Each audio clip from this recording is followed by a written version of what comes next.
नेपाल में हिंदुत्व की राजनीति का प्रभाव बढ़ रहा है और इस उभार में भारत के राष्ट्रीय स्वयंसेवक संघ (आरएसएस) और उससे जुड़े संगठनों की अहम भूमिका बताई जाती है। कई रिपोर्टों के अनुसार नेपाल में हिंदुत्व के प्रसार के लिए ये संगठन कई तरह से काम कर रहे हैं।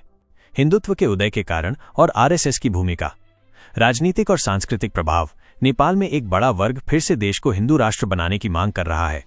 2008 में राजशाही खत्म होने और नेपाल के धर्मनिरपेक्ष राष्ट्र बनने के बाद से इस तरह की मांगें उठती रही हैं। आरएसएस का एक सहयोगी संगठन हिंदू स्वयंसेवक संघ (एचएसएस) 1992 से नेपाल में सक्रिय है। ये सांस्कृतिक और धार्मिक गतिविधियों के माध्यम से हिंदुत्व की विचारधारा को बढ़ावा देता है। इनकी कार्यशैली, गणवेश और प्रशिक्षण भारत में आरएसएस की तरह ही हैं। ग्रासरूट संगठन। आरएसएस और उसके सहयोगी संगठन जैसे विश्व हिंदू परिषद (वीएचपी) और बजरंग दल नेपाल में भी अपनी इकाइयां स्थापित कर चुके हैं। ये संगठन जमीनी स्तर पर काम करते हैं, रैलियां और विरोध प्रदर्शन आयोजित करते हैं। कई रिपोर्टों में इन समूहों पर नेपाल की सरकार पर हिंदू राष्ट्रवादी नीतियों को लागू करने के लिए दबाव डालने का आरोप लगाया गया है।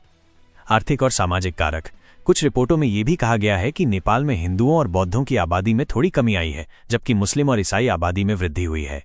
इस धार्मिक बदलाव को कुछ समूह देश के अस्तित्व के लिए खतरा मानते हैं।